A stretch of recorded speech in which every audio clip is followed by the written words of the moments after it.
I'm Carol Lighthall with Okemo Valley Chamber of Commerce. This is the Okemo Valley Legislative Forum in partnership with Okemo Valley Public Television. Thank you for that. I'm going to do some tending questions and things like that. And George Thomson, over here to my right, is our moderator tonight, and he will take it from here. Thank you to our legislators for joining. Okay, thank you, Carol. Really pleased and happy to have you folks join us tonight. We know this year's been really a challenging year again, as the last couple have been, and we appreciate very much your taking time on a holiday to come in and share your thoughts with members of the business community and other interested parties. And I'd like to start, if I could, by just asking each of our panelists to just kind of introduce themselves and perhaps just tell the audience what committees you serve on. And maybe we could start with Alice. Could you start us out, please? Yes, I'm Senator Alice Nitka. I live in Ludlow. I'm serving as the Vice Chair of the Appropriations Committee, and I'm on the Judiciary Committee. Okay, great. How about maybe Allison? Could you go next? I'm Alison Clarkson. I serve as Vice Chair of Senate Economic Development, Housing and General Affairs, and on Senate Government Operations. And I also, in this key time in the legislature, I'm serving on the Senate Reapportionment Committee. I also serve as the majority leader of the Senate. Great, thank you very much. And continuing on with our senators, Dick, how about you next, please? Hi, I'm Dick McCormack. I represent the Windsor County District with Alice and Allison. That is Windsor County, Mount Holly, and Londonderry. And I am the Vice Chair of the Institutions Committee, which deals with the bricks and mortar of state government, the actual physical plant. Not with program, but of course, if you're dealing with plant, with bricks and mortar, you got to know, is this building appropriate for its purposes? So we do get into program indirectly. And then I serve as well in the mornings on the Natural Resources and Energy Committee, which is also right now heavily involved in climate change, which is major. Great, thank you very much. And now maybe if we could ask our state representatives that we have with us this evening. Charlie, could you go first, please? Sure, good afternoon. Charlie Kimbell. I live in Woodstock. I represent Woodstock, Ludlow, and Reading. No, Woodstock, Ludlow. No, not Ludlow. Woodstock, Plymouth, and Reading. No, we're going to annex Ludlow. Anyway, and I serve as Vice Chair in the House Commerce and Economic Development Committee, and also serve on the Rural Economic Development Working Group in the House. That's great, thank you. And Logan? Yeah, Logan Nicoll. I do represent Ludlow. I may try to steal Woodstock here if we're but I'm from Ludlow. I represent Ludlow, Mount Holly, and Shrewsbury. And I am on Commerce and Economic Development with Charlie. My first time on that committee. This is my second session in the legislature. Last session I was on Human Services. So it's a bit of a change of pace for me, but I'm enjoying the new conversations. Great, thank you very much. So listening to the names of some of those committees, I was hoping that I could, when we get into our discussion, that I could call upon particular representatives or senators to talk about specific topics. And those names of those committees are pretty big. I hope I can pick the right one at the right time. But if not, we'll just go with it.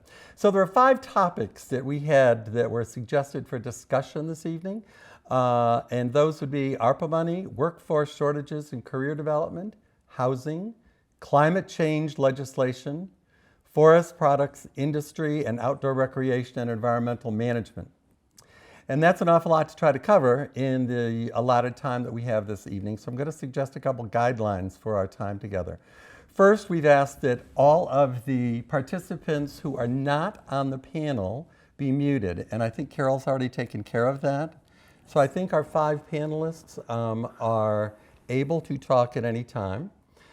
If someone would like to ask a question, there's two ways that we're going to ask that you do that. One is you can, at the bottom of your screen, if you're not really that familiar with Zoom, there's a little button that says Reactions. And if you click on Reactions, that button, you'll get a little signal that says you can raise your hand. And if you click on that, up on the Zoom screen will be a little hand that will come up. So we'll know that you have a question that you want to ask. And if that doesn't work for you, you can just do the old-fashioned way and just put your hand up. And Carol, hopefully you'll see it and she'll be able to call on you then. Let's see. So what I'd like to do is ask one legislator at a time who I think is the most knowledgeable about each of the topics to kind of start the discussion and talk a little bit about some of the questions that I'll be proposing. And then once that person is finished, anybody on the panel we're going to ask to contribute as you see fit. And we do have a lot of topics to cover, so I'm going to try to kind of limit our time on each topic as well. And to help do that, I have got a little timer going here, so occasionally you may hear an obnoxious little ping that's going to let me know that it's approaching time that we move on to the next topic.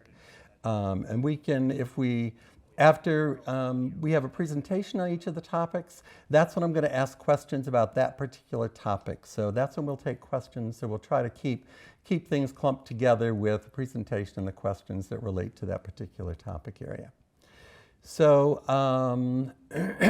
I think unless anybody has any questions, everybody understand how we're going to try to run our evening? Yeah. Good. Then there being no questions, I'd like to start our discussions this evening with, we've heard a lot about ARPA funds, and many businesses are benefiting from or hope to benefit from receipt of some of those funds. And so I'm hoping that we could get a little update. And I'm thinking ARPA funds, it's probably in something the Appropriations Committee's talked about. So possibly, Alice, you could talk about that, maybe tell people just briefly what it is and how much the funding is for Vermont and maybe who gets it, how it can be used. That's just a couple questions maybe that can get us started. So Alice, is that something that you're comfortable talking about? Yeah, certainly. So ARPA, those are those acronyms that, you don't know what they mean, but ARPA means the American Rescue Plan Act, ARPA. And it was enacted in March of 2021 and includes $1.5 billion grant for recovery aid for Vermont to be spent on economic development and eligible infrastructure projects through 2024. And with these funds and other federal and state funds, the General Assembly recognizes an unprecedented opportunity to invest in Vermont's recovery and long-term future by supporting Vermont's health and well-being and by strengthening Vermont communities, businesses, the environment, and the climate. So the ARPA money is spread all over the place. And how long do we have, George? Go ahead. You can still tell us more. First, I did hear you say, though, something about through 2024. So is that correct, that the monies need to be used by 2024? Yes. Yep. And we don't want to send any money back to the federal government. So we are certainly planning on using every last dime. That sounds good. And so what can it be used for? Well, I of course have a huge list of what we're using it for and what it can be used for. Everything from workforce development, the economy, of course, housing and homelessness investments. And I can give more details on any of these that you want. Broadband connectivity, climate action investments, which includes a lot of different things. For instance, one example is $35 million to the Department of Public Service. This is not million. Yes, $35 million. Department of Public Service to grant Efficiency Vermont for the purpose of weatherization incentives to Vermont. $2 million to transportation, to the continuing build out of public electrical vehicle charging stations. So there's a lot more in that too. $3 million for the Agency of Natural Resources for the Department of Fish and Wildlife to install level 2 public electric charging stations at state parks and fish and wildlife fishing access areas. And it quite frankly goes on and on, but I'll just give you a few more. It also does, well, we have a lot of ones that you probably haven't heard of. One is to the Agency of Transportation to grant to the community action agencies. That's places around here like SEVCA, Southeastern Vermont Community Action, to support the Mileage Smart program, which helps low-income people move into electric cars. It's and also used electric vehicles to make them available and affordable. The other thing is they have something called Vermont Replace Your Ride, which is incentives for Vermonters to exchange older, high-polluting vehicles for a new or used EV, plug-in hybrid, one of those. The other thing goes on, $20 million to the Department of Public Safety to provide financial and technical assistance for low and moderate income Vermonters to upgrade home electrical systems and install energy-saving technologies. A lot of things, and there's a lot of stuff in water and sewer investments for communities. For instance, let's see, right now, sheet here. So Alice, do people apply for these? Do towns apply for these funds? Yes, they can, or some are for individuals, but towns can apply, private agencies can apply. It really depends what it is and what the criteria is. And also there's criteria that you have to comply with from the federal government. In other words, we might think we have a great project and we're going to spend that money on it. And then we're told, you have to run it through the people who screen for whether you can use it for whatever you're proposing. And they might say, no, that will not come under it, so you cannot use it for that. So in those cases, we are switching out to general fund, if that's a very important project. General fund money is state tax dollars from, of course, our taxpayers, which doesn't have federal ties to it. So lots of times we're switching from ARPA money to the general fund if the project proposed won't be able to be paid for by ARPA. So could an individual business apply for funds then if it fell into one of those categories that you had talked about? Sometimes, yes. Not all of those, perhaps, but some of them, yes. For instance, the electric, as I spoke of, for people to get low income help if they're low income with getting an electric vehicle, that kind of thing. That's all individuals applying for those kinds of things. And how are towns responding to this? Well, towns are, this is an unprecedented time for towns to get money for sewer and water projects. There's a tremendous amount of money available for those projects. And that's very expensive infrastructure if you're trying to pay on your own. So there's a lot of money available for water and sewer. So if somebody's thinking of doing a project, they should get on it, because this is a lot of money to be available for those kinds of projects. And a lot of towns do need to upgrade their sewer systems, in other words, with stormwater runoff and that kind of thing that they need to work on. The other thing is there's the 3-acre, you may have heard, some people may have heard, maybe not, with regard to the 3-acre parking lot issue, which there's a lot of stormwater that runs off of that. So there's money for mitigation for that kind of project to, to have, you see maybe some places you see rain gardens. I could think of one at the Rutland Hospital. On their lawn, there's a place where cattails are growing. And people say, well, why is that there? And so those are stormwater, I forget exactly what they're called, but they're places to divert stormwater, have it accumulate there, go through the soil, and not run directly into the river with all the phosphorus and oil from the parking lots, for example. Right. So some people are quite concerned about having to do, mitigate the 3 acres. So there is this money there for them as well. That's businesses. All right. Great. Thank you. I think that gives us a pretty good overview. Is there any other person, either one of our panelists, that wants to add anything, or do you think Alice adequately covered it? Because there are two pots of both. There's the ARPA money, and of course there's the infrastructure money coming, which towns will be able to access as well. But businesses are primarily, I just want to give you a notion. The auditor just did a report on this, but Vermont has received, when Alice talks about unprecedented, this is unprecedented. In the last 2 years, Vermont has received $3.56 billion. That's Vermont and Vermonters with federal money. I mean, we have never had an infusion of money of that scale. And so in the it's just huge. I mean, when in housing projects, a good year, we would do a bond for $30 million.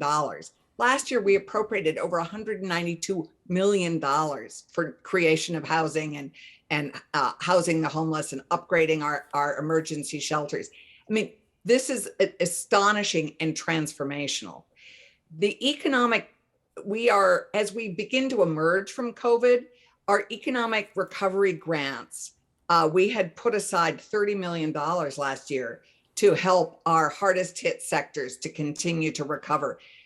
The criteria made it a little challenging. And so we still have $26 million, which we are probably going to be putting into a forgivable loan program for businesses in our hardest hit sectors, our hospitality, restaurants, lodging, the special events industry, tent companies, caterers, photographers, florists. I mean, all these businesses that were so disrupted, and of course the creative economy. Those are our hardest hit sectors that are still, with the waves of Delta and Omicron, have had a really hard time. Anything that's in a congregate setting like childcare or senior centers, anything that involves bringing people together has continued to suffer with COVID repercussions. All these businesses will be able to apply through VITA with very individualized attention for a forgivable loan, which can be maybe forgiven the day they apply. It will be almost like a grant, we hope. And so that is one piece of this ARPA money that continues to help our recovering businesses. And then, of course, we have the capital investment program, which has been so successful. It's oversubscribed. It's designed as we look forward. So we have money for recovery, continued recovery, which is very real. And we have money looking forward because there's a lot of pent up energy and interest, all the things we've learned from COVID that we want to invest in now and grow our economy in these capital investments. And the governor's appropriated $50 million for this program. This is hopefully, these will be regionally transformative projects. And I mean, again, we've never had money like that to invest in the future of business in Vermont. And I know Charlie wants to add, so I won't take up any more time, but there's lots more to talk about. All right, great. Well, that's certainly giving us a good start. Charlie, do you have a few things you wanted to add?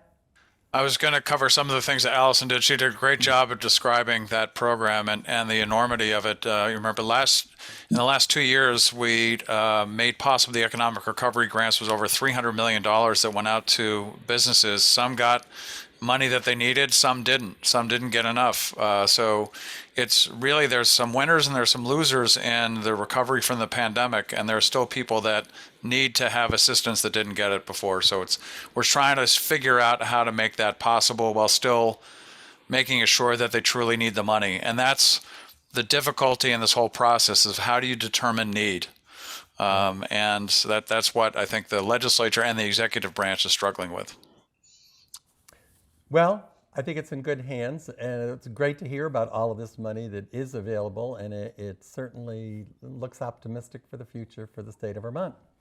May I just add that the Treasury rule is very clear, and so all the projects have to meet those standards set by the federal Treasury, and that is the only challenge. But that's not a huge challenge because so many businesses and so many people have still continue to be affected. So it's got that overlay. It's not just ask a question?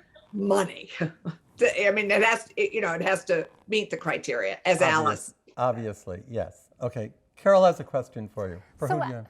It's for Alison. Alison, you talked about the Treasury rule. Without getting into a lot of details, can you highlight what the Treasury rule is? Oh, I should be able to do that. The Treasury rule, I can pull I can pull up pieces of it, but it really needs to, you need to exhibit COVID impact in some capacity. And maybe Charlie has and Logan have got it down pat. I can pull it up, but it is, it provides the expectation of what, and it's wide ranging. It can be workforce development training, it can be upskilling, it can be education. It can be direct aid to businesses, but it all has to, you have to show impact from COVID in some capacity. That's true for our housing dollars. That's true for our economic development dollars, our unemployment insurance additional benefit that we worked hard to fashion that the feds then denied for complicated reasons that we're reworking, because individuals are still recovering as much as businesses. Sure. Okay. Well, thank you very much. We appreciate that. Okay, our next topic is workforce shortages and career development. And we all know that there's a help wanted signs everywhere in Vermont and actually in the country, and it's really caused a serious, serious problem for businesses looking to hire employees. I think we all know that if you go out to a restaurant, they're short of all kinds of help. They're short of waiters, they're short of dishwashers, they're short of everything. And perhaps we can get a little update on what the legislature's thoughts are on this, perhaps what's anything that's being considered, maybe how the tourism sectors are going to be able to participate in anything that's coming about. And I don't really know, but is this something that would be discussed in House Commerce and Economic Development Committee? And Logan, I think that may be something that we could ask you to start us off on a discussion. Yeah, and I'm sure Charlie will add more. This is definitely our committee's wheelhouse. This is something we've been talking about really for the last 2 years that I've been in there, but especially for the last 2 months.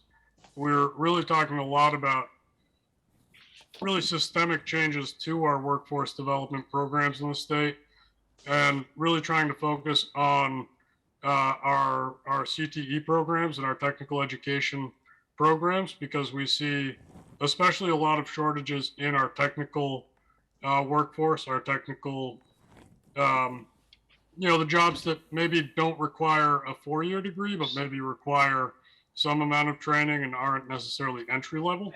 So we've been talking a lot about different investments that we're planning to make in that field, and how we can make the most difference with, obviously, as we've been talking about from the start of this, just this unprecedented amount of money that we have available, that we can make these investments now in programs. And, to some extent, as Senator Nitka said too, we've been talking about how there are some things that we are able to leverage COVID dollars on that otherwise would have been funded by the general fund.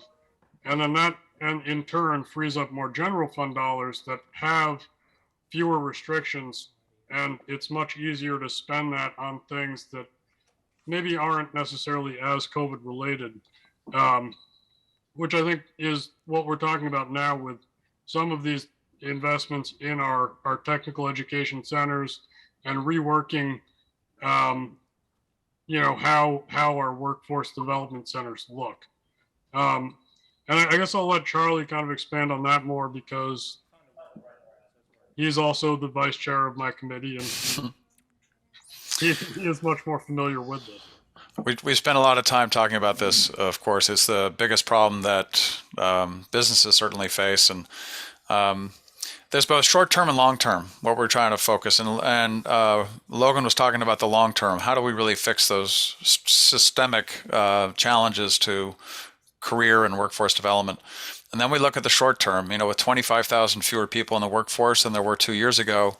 And why is that? I mean, we've also all heard about the Great Resignation, but it's all tied as well, interrelated to childcare and housing. And if people can't take their kids either to school or childcare and then go on to work, then they can't work.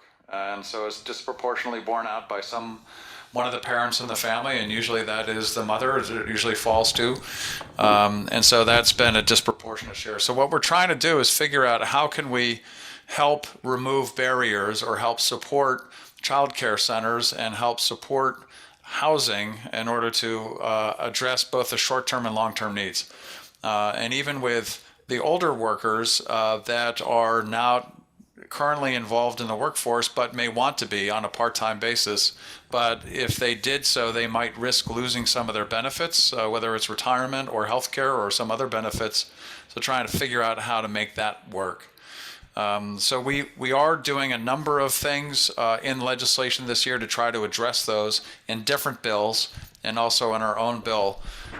So it's all coming together in the next week.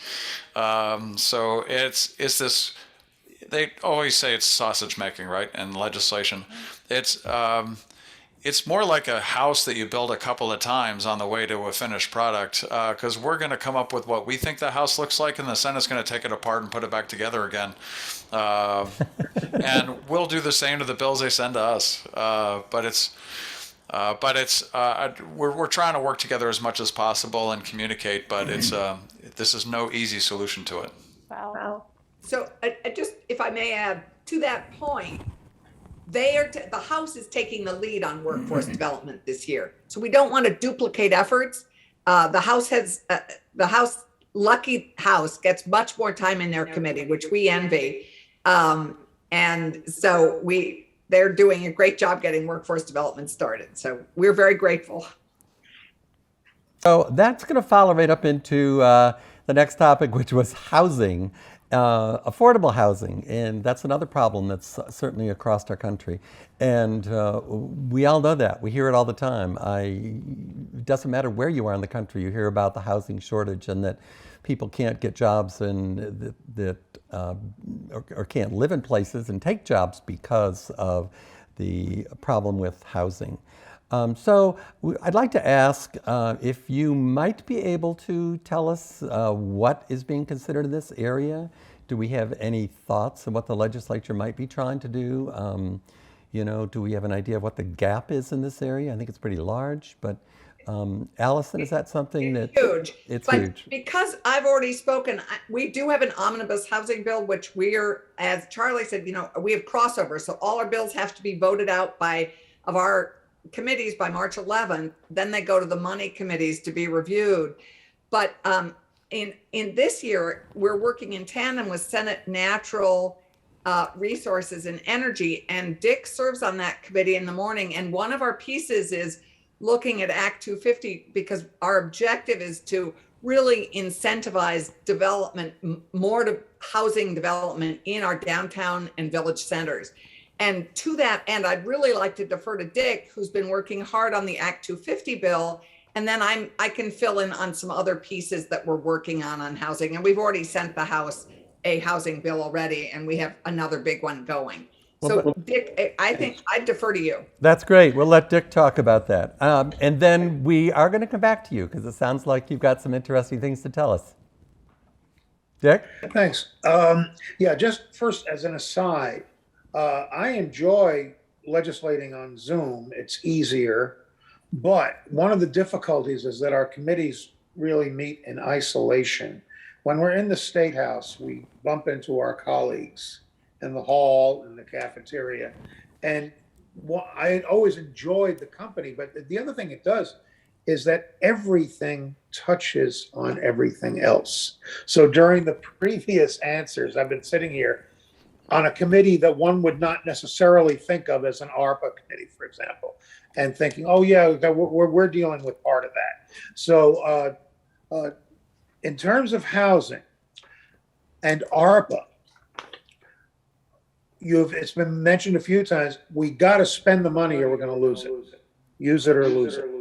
And there's a deadline on getting the money out, and that comes in then with the complaint, the 50-year-old complaint that Vermont's permitting process takes time. And time is money, and we wish, the developers have said to the legislature, we wish you would make the permitting process cheaper and faster. And now there's an extra impetus on this, which is we want to get housing built and we want to get it going before we lose the federal money. If we can use federal money to prop up the housing, then we want to get it done quickly. And so suddenly that is an added impetus to the work of the Senate Natural Resources and Energy Committee, which is working on expediting the permitting process. We are coming down to the deadline. We're coming down to the Fisher cut bait moment because we're getting close to crossover. We have been dancing around two general approaches, one of which, and this comes up every couple of years, an Act 250 exemption. That if a downtown wants to jump through various hoops to be designated for housing, and because we want downtown housing, we don't want sprawl. We don't want to go and negatively impact our countryside. But also, and again, another tie-in, global warming. The fact is, there's less driving if people live downtown, if people live in village centers. And driving is where we're causing the global warming. So the idea is that if a community is prepared to jump through, it's a collection of requirements that they could then do their own permitting, and a developer would be exempt. Development would be exempt from Act 250. I think that's probably where the committee is going to go. I myself have not been happy with the exemptions. I think I prefer an expedited Act 250, that we could do changes within Act 250 along the lines of the kind of master permit that an industrial park will get, where you get one big permit for the whole big project, and then each individual development within that project is an amendment to an existing permit. So we're sort of trying to decide between exemption and expediting. We have a problem with housing, which we've had for many, many years for low-income people. But at this point, people who are doing pretty well otherwise can't afford a house. I mean, people were the inability to buy the house is pretty much the only big economic problem. They're doing okay. They're middle class, but the house is beyond their reach.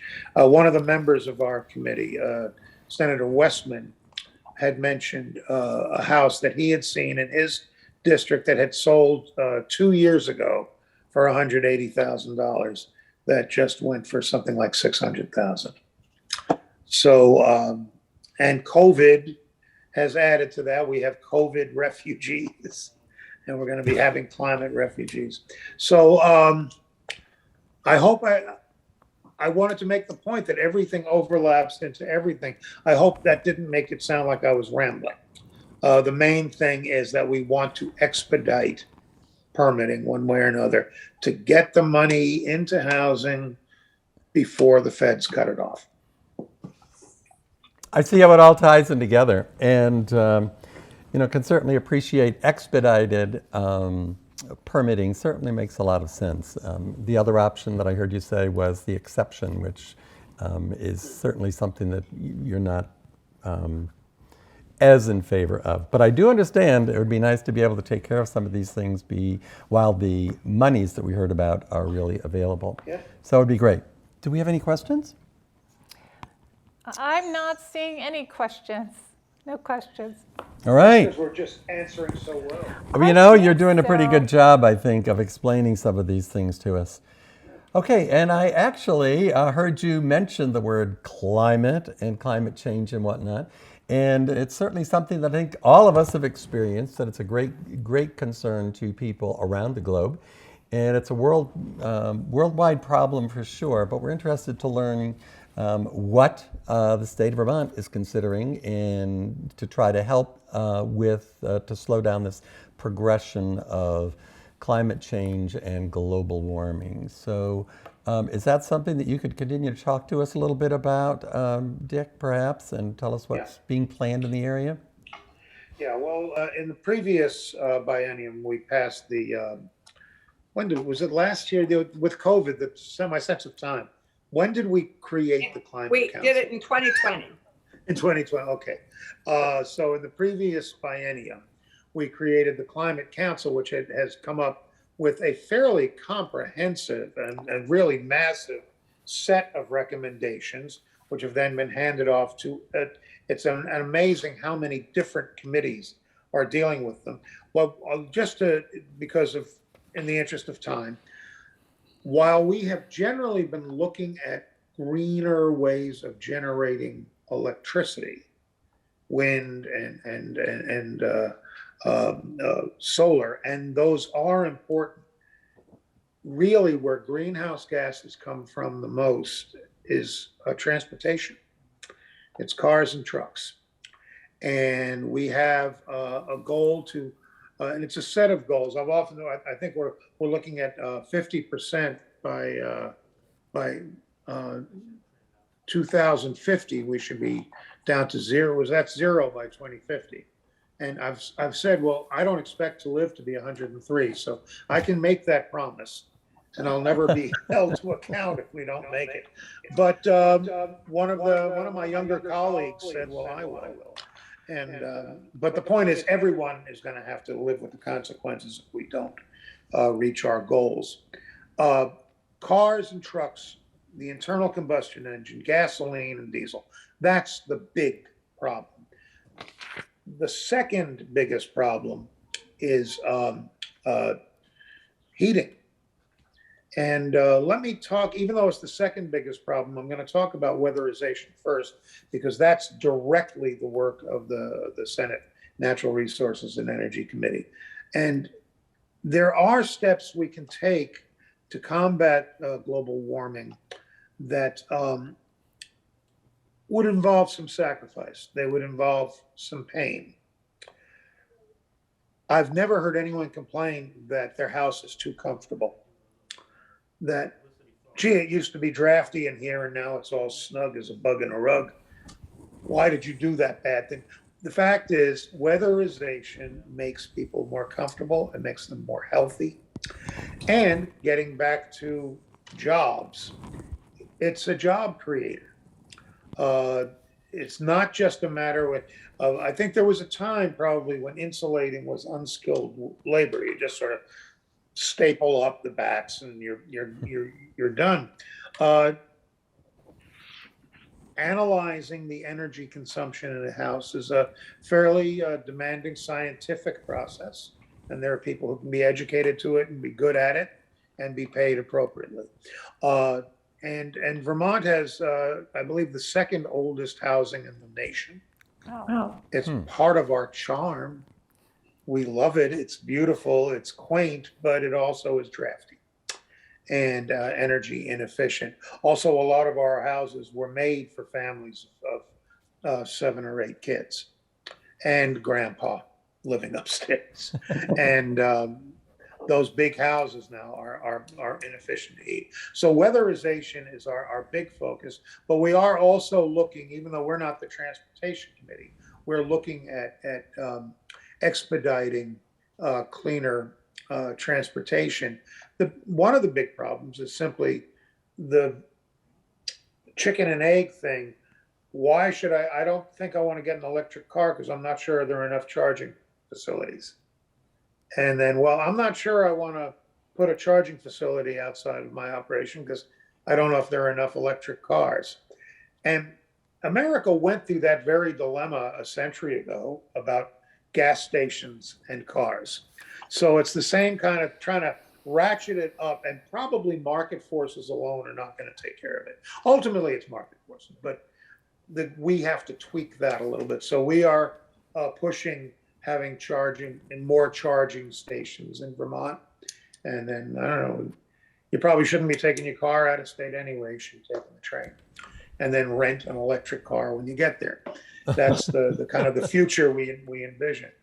But again, you would think all you need to do is hear from the Natural Resources and Energy Committee, and you know what we're doing about global warming. Not so. I wish we'd have no one here from transportation do it. No, I don't think we do. No, but you did a great job. Thank you. So, Thank you, Dick. yeah, it is interesting though, as you drive around the state, even in our little communities down here in Cavendish and whatnot, and if you go to my favorite ski resort, Okemo Mountain, you actually see there are charging stations that are around. And a few years ago, you didn't see any of those, and it certainly is becoming more and more popular with people. So you had mentioned the climate control, climate council, Dick, and you said they had many different kinds of recommendations. Is that correct? Yes. Yes. Is that something that's public? Is that something that people can see or not? Oh, Where would we they go have to a see whole that? website. Where's that? They have a whole website. Climate Council? Yep. Okay. The Climate Council has their own website. If you Google Vermont Okay. Climate Council, up will come the website. Okay. Great. Sure. And Because that's, I think, might be of interest to people, and they might want to get some more information on that. And one other question for you, Dick, is you'd mentioned analyzing for winterization and whatnot, and for efficiency in homes.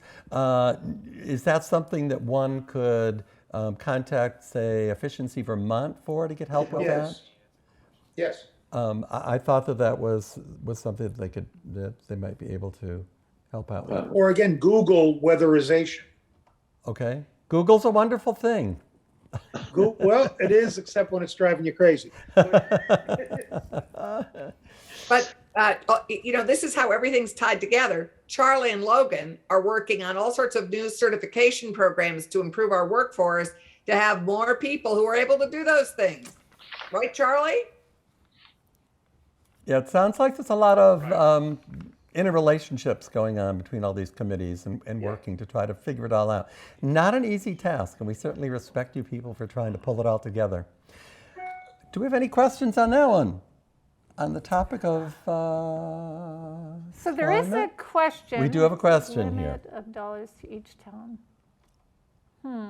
So it's in the chat, and there's no name associated with it that says their, oops, it just disappeared. From Andy. From Andy. Andy, was that you asking if there's a limit, a dollar limit? It's Andy. Yep. Yep. Sorry, I don't see the raise the hand, so I. That's okay. You got the floor. Go ahead, ask the question, Andy.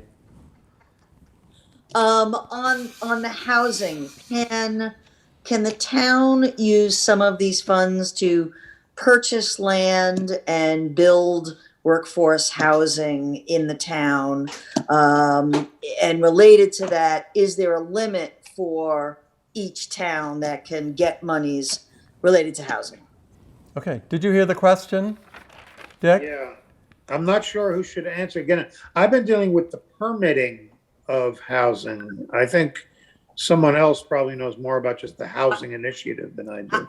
I'm not sure that land purchase fits in. We'd have to check, Andy. But definitely with our housing partners, there is going to be massive amounts of money for people, and where our municipalities are partnering by giving land. I mean, because one of the big challenges with housing is the cost at the moment. And if towns can partner with some of our affordable housing developers by giving land or providing it at a very low rate, that is certainly a huge piece of the cost that helps enormously. So towns can definitely be partnering with our affordable housing developers. But we're doing a lot to incent affordable housing and workforce housing development, which we will, our bill will be coming out fairly soon. Immediately, to go to Charlie's short-term, long-term on housing, we're really investing significantly more money in our wonderful and very popular Vermont Rental Housing Incentive Program, which incents landlords to take vacant, blighted, or non-code compliant properties that need weatherization.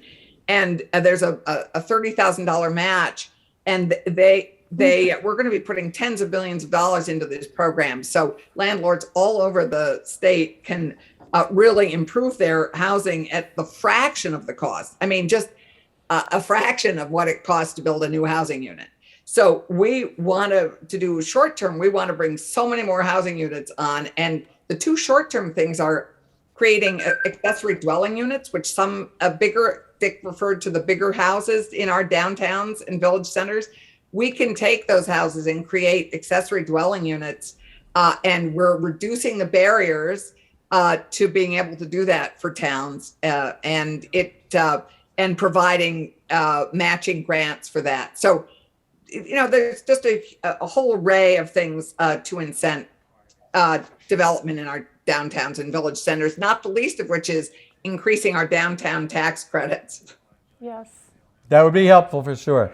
So, Alison, can I just ask you again? You said there was the landlord incentive with a $30,000 match.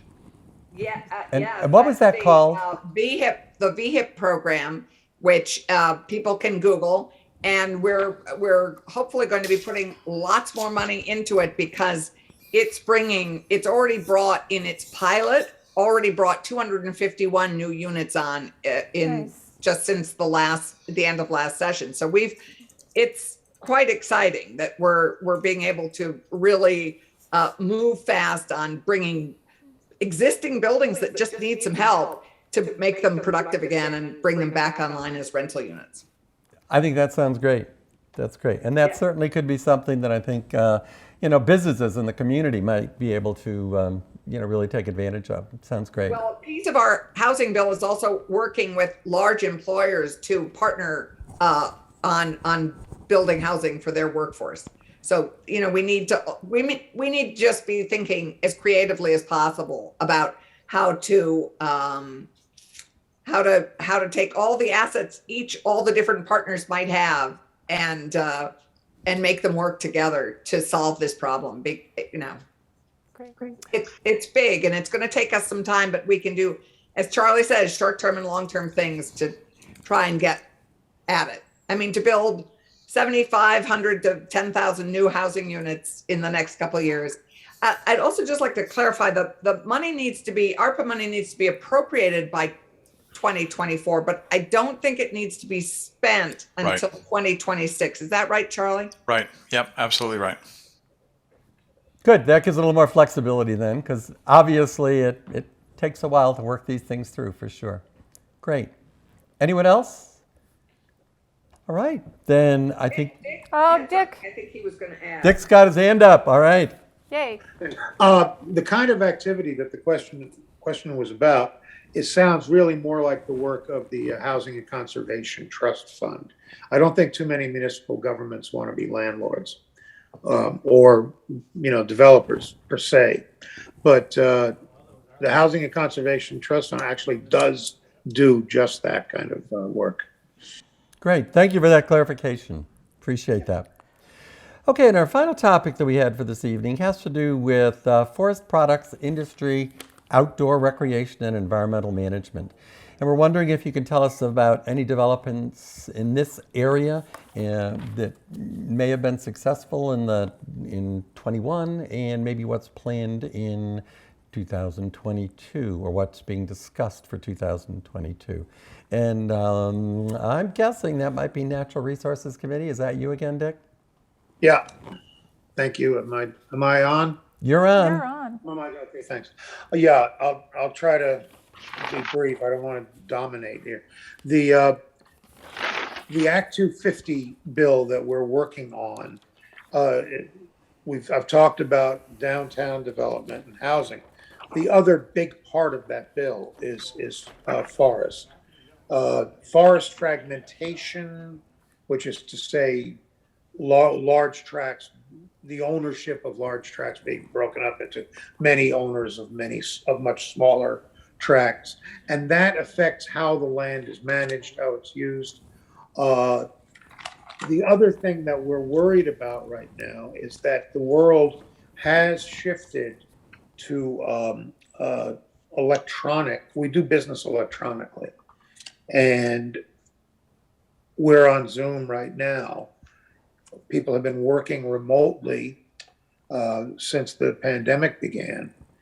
And it means that there are all sorts of built-in disincentives to people developing our forested areas and our high altitude areas that have suddenly vanished. It becomes entirely feasible to go and live on the mountaintop, to have the long driveway, so on and so on, and maybe get off grid so you don't have to worry about proximity to power sources. And what we're worried about is that sprawl had meant sprawl along the highway, sprawl into the adjacent areas of the highway. Now sprawl could mean literally any place. And so we're going to have to be very careful about how we regulate development in our forested areas. There's a point of debate that the administration, I think, does not see eye to eye with the legislature on this, about establishing Act 250 jurisdiction more quickly, getting lower down, where there are certain areas that automatically Act 250 jurisdiction at high altitude, and lowering that altitude number so as to get the protection of more forest areas. Length of a road, length of a driveway. Again, that is a trigger already to perhaps deal with not just changing the length, but what happened was we had the 800-foot rule, an 800-foot driveway. So what would happen is that developers would have 750-foot driveways, many of them, and pretty much render a whole forest no longer a working forest. And so what we want to have is total driveway footage in a development rather than just particular driveways. And these are all things that are on the table right now. These are issues that will be resolved, at least in the Senate, in the next 3 weeks. And then, of course, it'll go to the House, and then we have to deal with the administration. But the other thing is that you can only have so much park, and there are only so many rich people who can afford to let their forested acreage just stand as basically a privately owned park. Most of what you look at, or a lot of what you look at when you look at our beautiful green hills, is you're looking at timber lot. People log that acreage. That makes it profitable to keep it green. It makes it profitable to not have to develop it. And the logging industry, a lot of people hate it, but it actually keeps the forest, keeps it profitable to the landowner to keep it green, and it will grow back. And so one of the things we have to do, excuse me, the electronic noise there, is to have a thriving timber industry, and that means forest products. And we have something called the Working Lands Program, and the state invests in that. And that is to encourage, well, I'm just hearing this week from a sawmill that's having a little bit of trouble, and they want help because they use local timber. And so you want to prop up the local product. So I think Vermont's forest is in jeopardy. It's also very important getting back to global warming. Our forest is a carbon sink. And I'll pass it off. Go ahead. Charlie, I think it was. Did you have your hand up? Yeah, thanks. So we put together something called the Rural Economic Development Omnibus Bill for the House, and part of it's dealing with the forest products industry, and some of it is around the permitting requirements that are placed on logging operations, and try to make it possible for that logging operation to operate more sometimes around the clock when the ground is frozen, to make it easier to pull the logs out of the woods. And also looking at truck weights, which are really important for the logging operations. But the House also just passed a bill that, well, not yet. We passed the first vote. It is looking at including some older stands of timber for use value appraisals.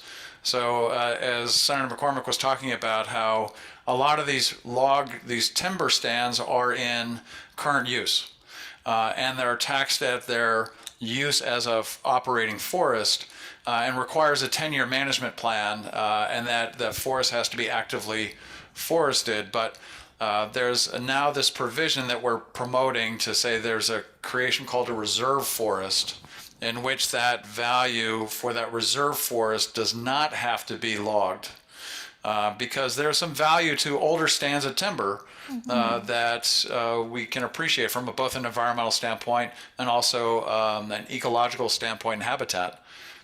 So that's real important. So the other just piece of that bill was around recreational trails, and how hard is it to establish and permit recreational trails. And we've been to the well several times and trying to make it easier to establish and maintain recreational trails. One of those efforts was vetoed by the governor a couple of years ago, and we're still at it trying to see if there's a compromise among the various groups.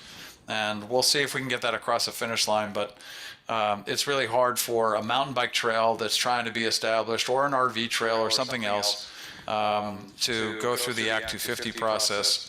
So we're trying to make it so that it still satisfies environmental concerns, but also makes it easier for these outdoor recreation businesses to succeed. Great. Just wanted to say something in addition to what Charlie said. We have worked with the logging industry and did a tremendous amount of work to reduce their workers' comp situation, because it's a very dangerous business, and they were paying extremely high premiums. So we were able to work on that and have that worked out so that they're paying much less than them. The other thing is on the rail trail, there's the Lamoille Valley Rail Trail, which we have invested money in. It goes, I think, from near St. Johnsbury all the way over to Essex. Anyway, that's slated for completion this year. It's going across the top of the state, which is for snowmobiling, it's for hiking, it's for biking, it's for horseback riding. It's a great investment in what was a rail trail. So there's a lot of stuff going on in that area. That's great. Sounds like reusing some property or whatnot that probably wasn't being used, and now it's going to be used for something really productive. That's great. Oops, Okay. We've got a couple hands up. Alice? I just wanted to say, you had requested of me to speak more about ARPA, and just some things that aren't so being read about so actively, but are going on under ARPA money are, we're putting in $4.9 million to the Department of Corrections for retention and recruitment of corrections officers. There's a tremendous shortage of them, and of course, we still have people in our prisons. And at one point there, they really had to work so much overtime. Many of them were sleeping in their cars in order to be right there for the next shift. And they desperately need workers to work in the correctional systems. Also, obviously childcare, we're investing millions and millions in childcare all last year, this year, all the time. The Veterans Home in Bennington is getting some money under ARPA. The Vermont Food Bank for food insecurity. This money is going all over the place. $9.7 million to the Vermont State Colleges. All kinds of things. So, in the dairy industry, some putting money in there too. So just many, many things are coming under ARPA. It's been a great program for Vermont and the whole country. Sounds like great. it's pretty all-encompassing, and you're trying to make sure everybody gets a fair share that really needs it. That's great. And you saw Logan too? Yes, and I think, Logan, you had your hand up? Yeah, I was just going to add, I often say this, so I'm sure people that are watching this will have heard me say it before, because I say it in just about every meeting I join, but obviously, we all hate many aspects of the pandemic, but one thing that I think is just an inherent good that has come out of it is just the improved access to us that you all have. And like on the last question, on the last conversation we had around, forest lands and just getting into some of the VORAC programs that we have in Vermont. We had a great meeting on that on Friday in our committee in House Commerce. And you can pull that up on YouTube and you can watch that. And you can listen to the commissioner from Forest Parks and Rec talk about everything that they're doing in this field. And, you know, it used to be a little bit harder. You had to go through the state archivist to try to pull up audio recordings of the committee meetings. Now you can just go on YouTube and there's a channel and you can see everything that we're talking about every day in committee. It's all live streamed in the moment, and then it's also available later. And I just think that's something that we're trying to hang on to, even as we are back in the building now, at least on the House side, we're back in the building for the most part. And so I try to remind people of that because, you know, it's a really important thing, and it's definitely an improvement over where we used to be. Just as far as access and as far as being able to watch all the conversations we're having and on all of these topics. Thank you. Yeah, technology certainly is a wonderful thing, and I know COVID was pretty disastrous for all of us, but we've certainly learned a lot, and our lives have changed kind of forever with some of the things that have come about because of things that we've had to do because of the pandemic, and it's been pretty amazing to go through. So I don't think there are any other questions, and what I'd like to do is just say, you know, I applaud all of you people who are working on our behalf. You obviously have a very complicated and comprehensive agendas ahead of you, and it appears that you're working together, and that's what it really is going to take. It's going to take all of us working together to make our place in Vermont better. You provided us with a lot of information tonight. I really appreciate that. You've given potentially us opportunities to garner more information by going on YouTube or going on Google, and I think probably many of the viewers will do that. I know I certainly made some notes about some things that I want to try to follow up and get some more information on. And I think the bottom line is that I'd just really like to tell you that because of you people that are working so hard, I really do feel that we can feel positive about where we are and optimistic about the future of Vermont because of your hard work. And I thank you all very much. Thank you so much. Love the optimism. Yeah, You're same here. here. Same here. And George, it's the legislative website that is really a huge funnel into a huge amount of information, and all those, every committee, those live links are all in each committee. If you're interested, you just go to the committee you're interested in and you can look up any bill. So astonishing. Thank you very much. Excellent. Thank you. Thank you all.